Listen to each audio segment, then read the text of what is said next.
Right, so I have returned once again today to actually deliver a stream of Zombieland Saga Revenge. That's if we actually get any movement on YouTube, that is. I'm hoping. I'm praying. It's gonna happen at some point. Yeah, there we go. Took a while to get there, but we got there in the end.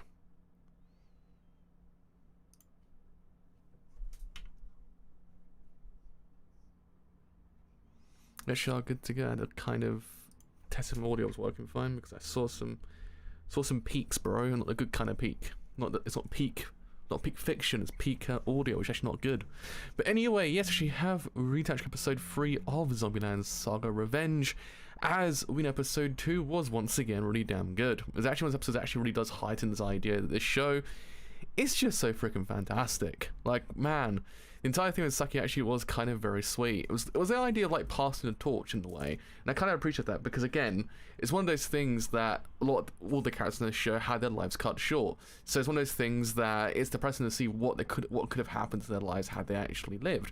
And actually now seeing them in their zombie form, actually kind of having this moment, passing the torch to actually continue something on that actually meant something to him so goddamn much. It's actually kind of sweet. And yeah, I mean, Saki's an amazing character as well. She actually is great. She actually has that humanness to her as well. Even though she kind of is very tough, she's very human as well. I actually kind of appreciate that mostly about her. So yeah, I really can't wait to see what else the show does do now, considering the show's kind of quelled pretty much every single fear I had, because I was like, wait a minute, could they? Would they be able to do it justice enough? I don't know. But they're actually doing a really good job so far. So anyway, let's actually put on, it's actually gone live, before I forget to, as I always say.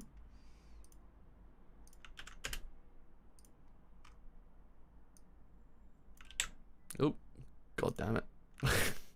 I pressed too many buttons.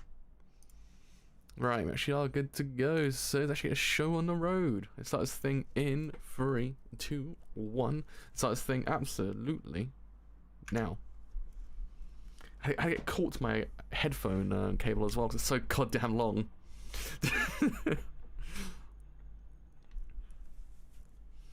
I still do wonder, how that man's pompadour does actually say pompadour stay up so well sometimes.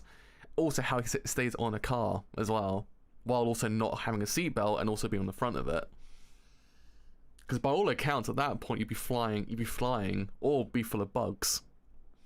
Considering he's going down a freeway, which is not the best place in the universe. Sort of free of bugs all the time.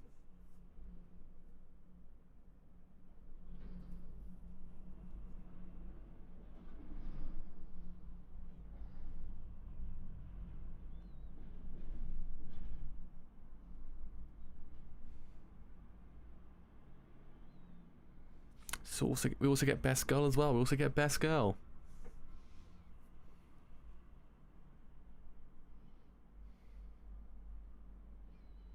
Do we actually could favourite videos on YouTube as well? Do you remember that? Do you remember that period in life?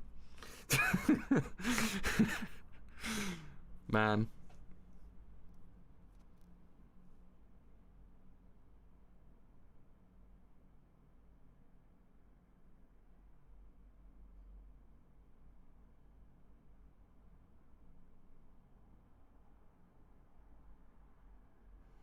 But yeah, I mean, it's this show just again, as I said, I think I mentioned it last season as well, that I have zero idea where the show came from. Like, who thought, you know what, lads, zombies, idols, but also a whole lot of depth, because you don't really get that much depth from idol shows most of the time, because idol shows tend to kind of have a very formulaic structure to it. 9 out of 10 times, sometimes you actually get those random ones that kind of have a little bit of depth to them, so you kind of like, oh shit, I'm kind of invested, bro. But for the most part, it's always kind of like a little bit just like A happens, B happens, ending. But this show, it kind of takes A happens, B happens, ending, but makes it into something even more. Because it kind of leans upon the conventions, but kind of makes something new out of it. And for that reason, the episodes that actually are dedicated just to characters, such as the one from Saki last week, Saki's actual episode last week, it actually was really nice because it kind of continues on for episode 9, which was actually all about her as well, and actually then propels certain things forward, and actually kind of shows us how far she's come, even showing us the group that she actually helped as well, or actually kind of impacted as well in the audience. It's really sweet because it's one of those things that tells you how much they impacted her, or how she impacted them. They actually still go to her concerts. Stuff like that goes a long way. It's a very small moment, but it goes a long way to actually kind of give you context, understand that, yeah, stuff has happened, they've grown, but there's also the stuff from season 1 that still persists on. It's kind of nice. It's not all forgotten about, which does sometimes happen in season 2 sometimes. I get it's very obvious things. Not like it's like out of the ordinary, revolutionary, what the fuck's going on here, lads. It's not Blade Runner, but it's still really good.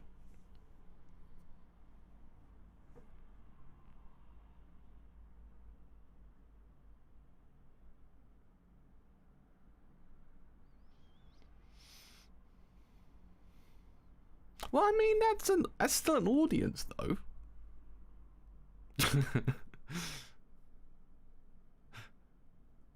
I still do wonder whether or not we actually will see Ty actually wake up, though. Well, that actually just will be the joke of the entire series, that you're just waiting for her to actually wake up, she won't.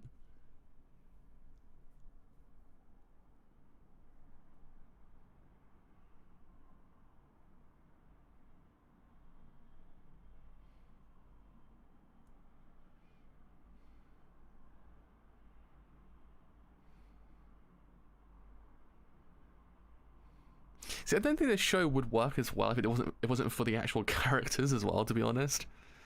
It's just the characters are so goddamn good that it elevates everything else beyond elevates everything even more so.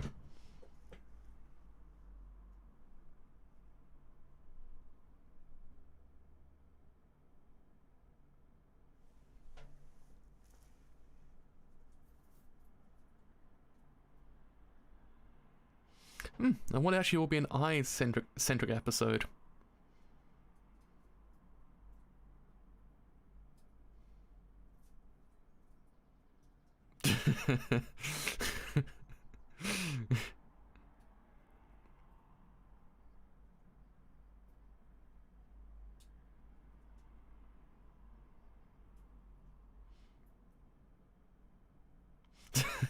Love how everyone else is like crying or something and Ty is just screaming.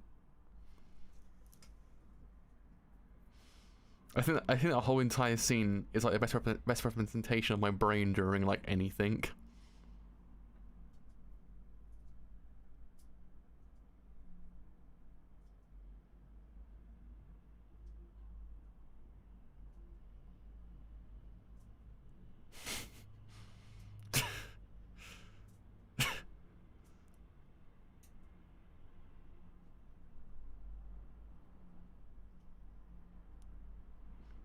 Poor Sakura. She's trying. She's trying her hardest.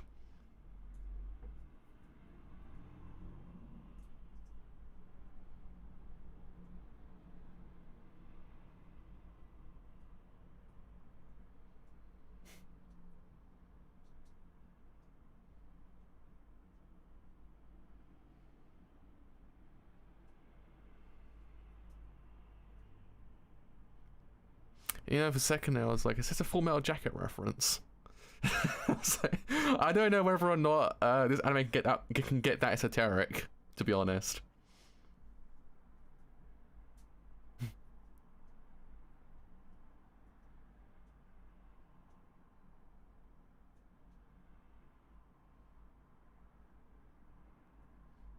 Don't get me wrong, he's basically a really angry drill sergeant as well.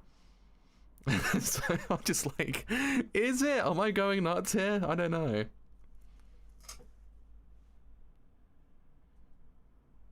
Nothing's at the realm of possibility, considering that Potsdam actually did a reference to battles about honor humanity as well, which is very esoteric for referencing in that as well. Could be possible, who knows.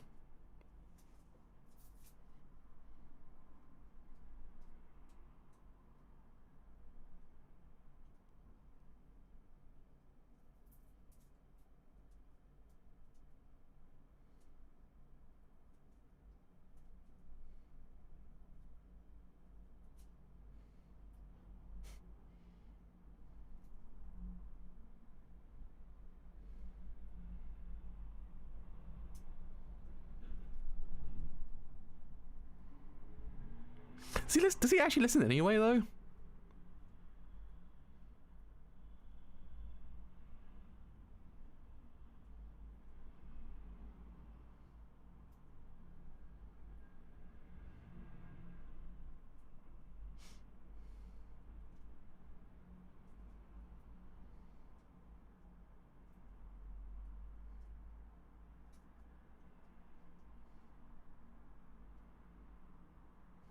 Oh, very interesting.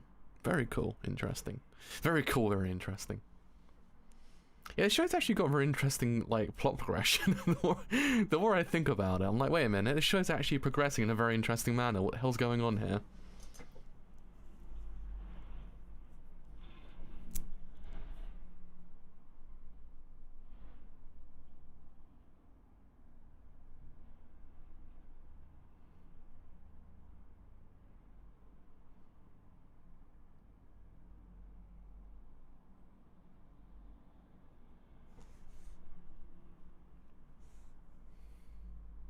Oh my god, he's back as well!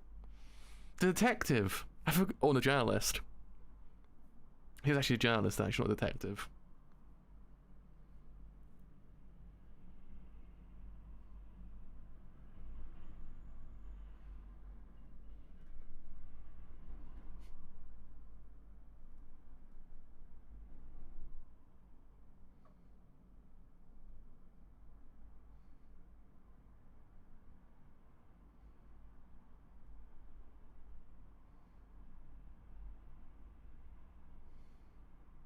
That's a very good question, to be honest. We never actually know what he's thinking.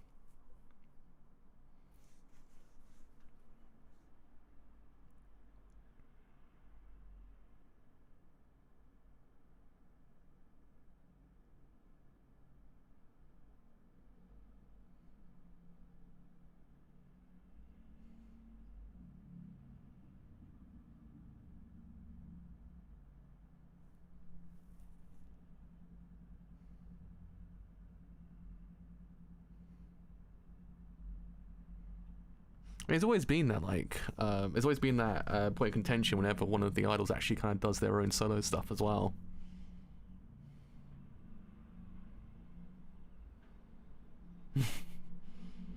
That always has actually been kind of like a massive thing. It doesn't really. It does technically happen when it comes to, like, bands in rock as well sometimes.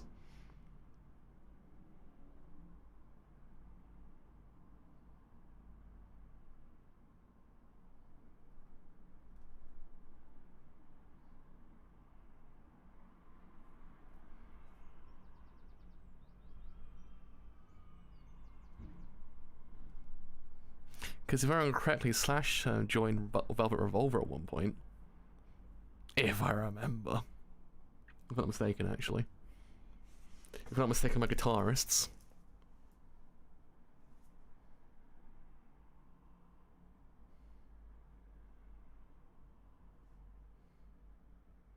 If I remember correctly, is it Audio Slave? Is consisted of, like, well, Chris Cornell and mostly, I think everyone else actually consists of members from Rage Against the Machine, if I remember. This definitely tend to happen. It's always been kind of like a point of contention slightly, though.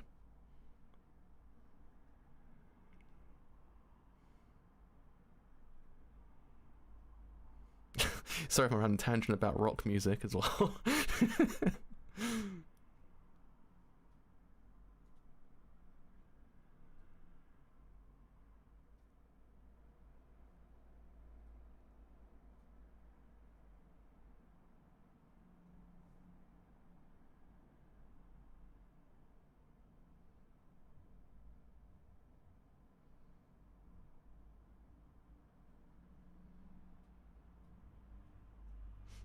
Very interesting.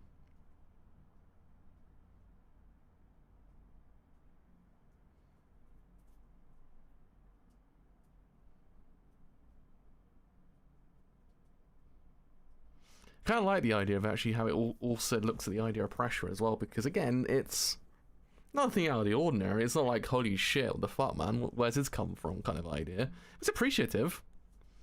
So that's kind of what it is. It is one of those things that Junko does have a lot of experience, but at the same time, it's not as if, oh yeah, I could just handle it like it's nothing, basically.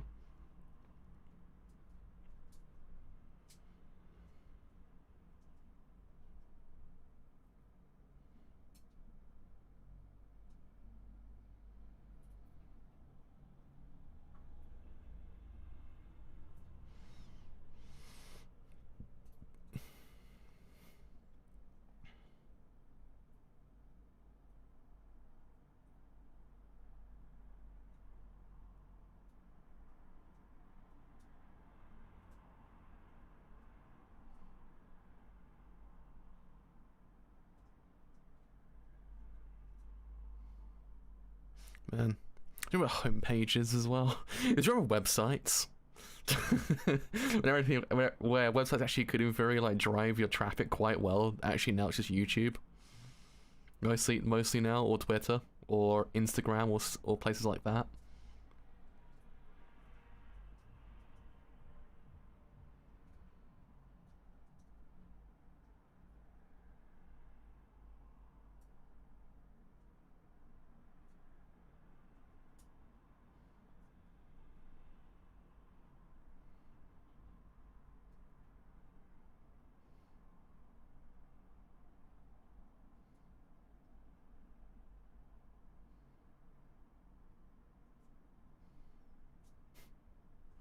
He's so adorable.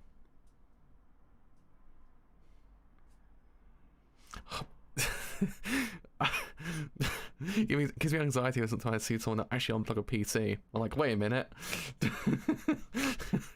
I was like, wait a minute. Is that counterintuitive for the actual power supply?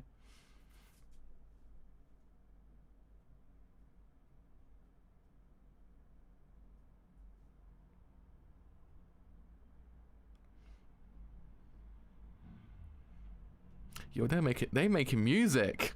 That's how music is made, bruh. They're out here making tunes.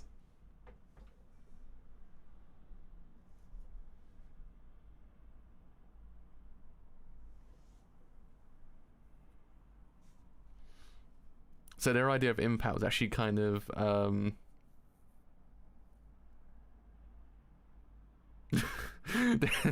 their thought for actual impact is to actually get two brooms and just smack it across the floor.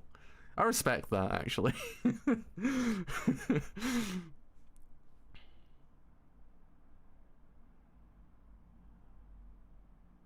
Got to do a backflip. Everyone knows backflips are basically the best impact of all what's the word, of all performances. Honestly, if you actually don't do a backflip, what's the point?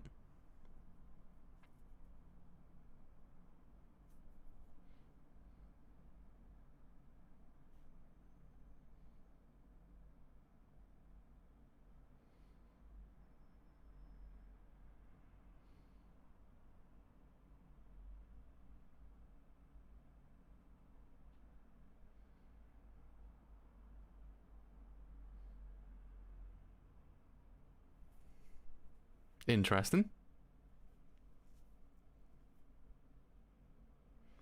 Have you ever seen a anime just randomly go 4x3 at some point? It makes sense because Junko is from the era where 4x3 was like the staple. I mean, 16:9, the correct aspect ratio nowadays. Is the norm nowadays, but 4x3 was around like the 80s, 90s, and 2000s. I think 2006 onwards is when we had a massive aspect ratio change, if I remember.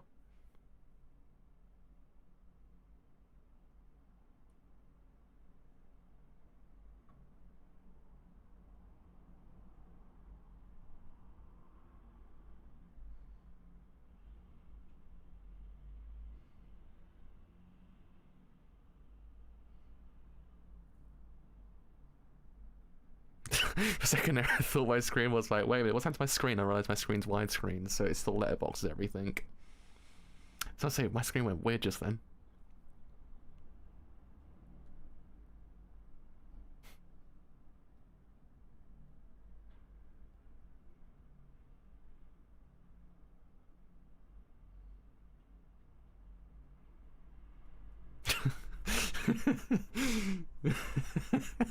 Out of context, that actual scene would have been like the weirdest thing ever.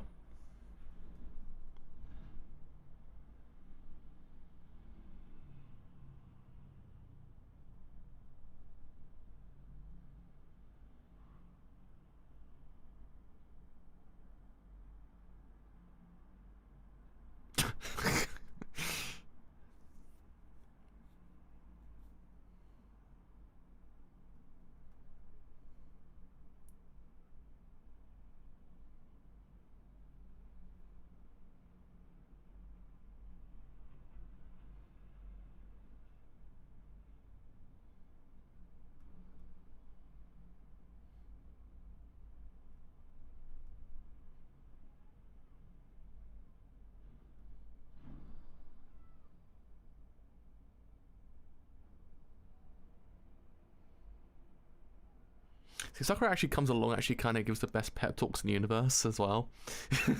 We all need her on our teams, to be honest. It was the same thing last week, now it's actually the same this week.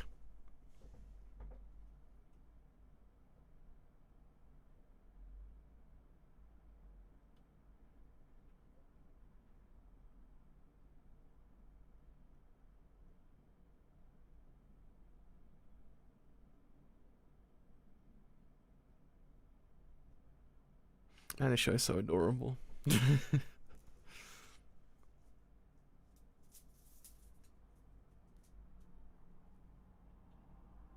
Oh. It's the hat and glasses. It's the best disguise in the universe. No one knows who you are once you actually wear a pair of hats and glasses. Where you wear a hat and glasses. Everyone knows. It's why no one actually can figure out who Superman is from when he wears glasses as Clark Kent. Same thing. Exact same thing.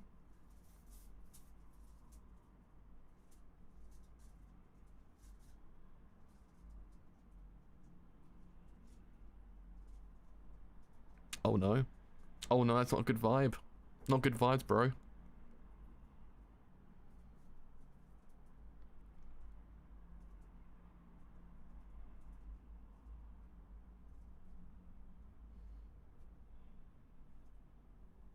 She ain't happy.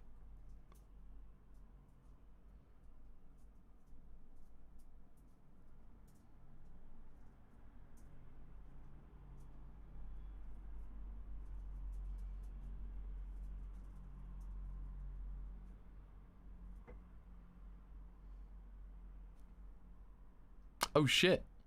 Oh shit. Oh shit. Oh man, what's gonna happen here? It's gonna be like, bruh, get out. I ain't changing idol groups.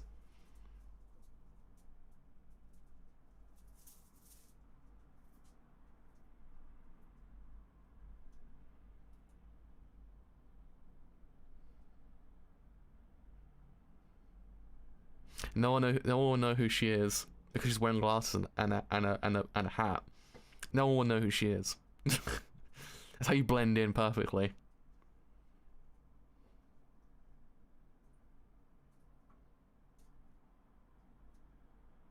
Kind of love how they were like, yeah, we're gonna go there and try and figure out what I actually thinks, and then poor old Junko is having a massive existential crisis right now. God, this show is good. Also two-parter as well, if I remember correctly. And the first one we actually had? I can't remember. But yeah, I mean,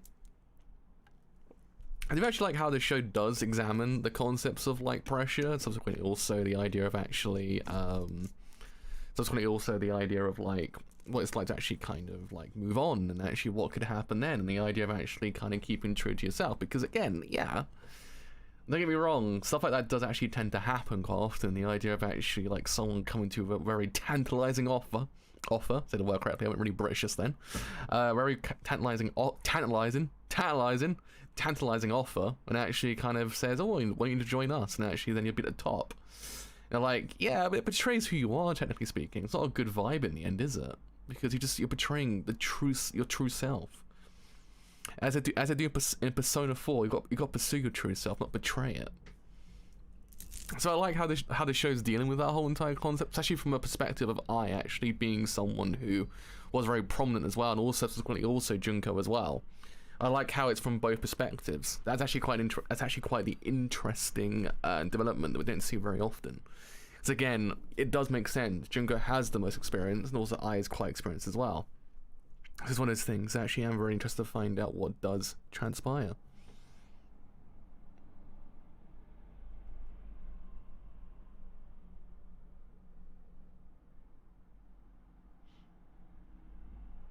I mean, don't get me wrong, at the same time, it's not as if this whole entire development anything out of the ordinary. It does tend to kind of transpire often in idol shows, or in shows that deal with the idea of teams.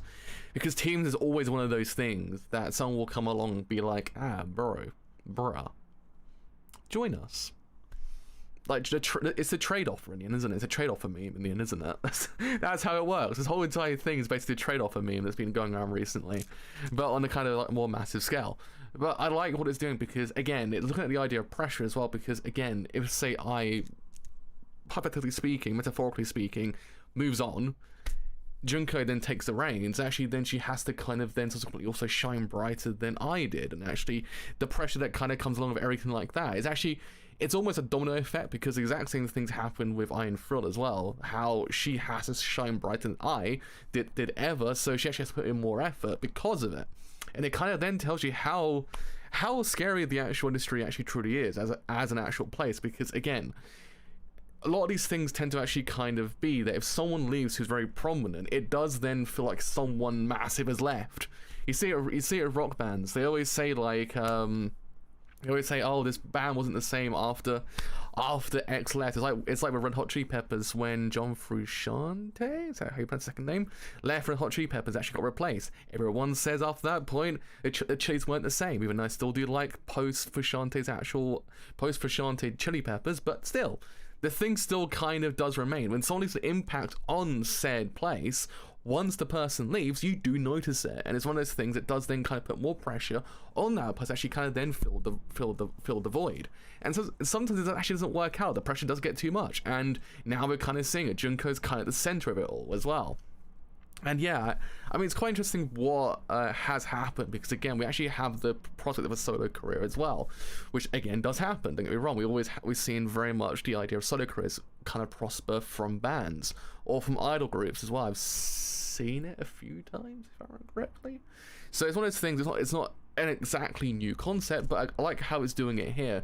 It's doing it in quite a way that does then solidify the actual relationships they actually do in theory have as well. That's the other thing to note. Again, yeah, it can in theory be interpreted to be a very conventional progression, but at the same time, it's one of those things that what it is doing at the exact same time is solidifying how close they are as a group. And I actually kind of respect that as well, because it is one of those things that does show us how close they are. It's one of those things that once someone leaves, you notice it. If they were just any ordinary idol group from like another anime, like, I don't know, anything else, you'd be like, okay, alright, but because it's actually Fran Shushu, you kind of like, you notice when someone's not there. I wasn't there in the whole entire episode. You noticed it. That's the problem, because of how much she impacts the entire group. I like this show for doing that, because it does do it in such a way that does feel organic to the world. It does feel organic to the actual characters. Actually then willing to progress their actual kind of like, I guess, tightness as a group, and actually subsequently as friends as well, and as a family as well. And I can't wait to actually see what this show does do episode 4. So that is me done for today. Sorry for my allegories about rock music, but it's the best one I actually can in theory think of. So I don't remember anything else. It's Slash and Guns N' Roses as well, I guess. I can't remember anything post Slash Guns N' Roses, to be honest. No, I can't remember anything else actually. I don't remember any other groups. I remember the person left and it wasn't the same ever again. I mean, there's loads of them out there. I mean, it happens for certain reasons, and when the person gets replaced, it doesn't feel the same ever again. But yeah, I do apologize for my actual tangents about rock music today. It's just been one of those days I've been sorting my music library out all day, and I've been like, wow, I'm on the hype of music recently. So until next time with some more Zombieland Saga Revenge, I will see you guys later. So as always, do leave a like because indeed it does help quite a bit. Do leave a subscription as well because both do help quite a lot. If you have then enjoyed this whole entire stream and doing through, also leave a follow on Twitter because indeed it does help me quite a bit. If I then know which streams are live and any other streams I do as well. And as always, ご視聴ありがとうございます。僕の動画を面白いと思ったら、いいねやチャンネル登録をお願いします。So until next time, with some more Zombieland Saga Revenge, I'll see you guys then. Bye.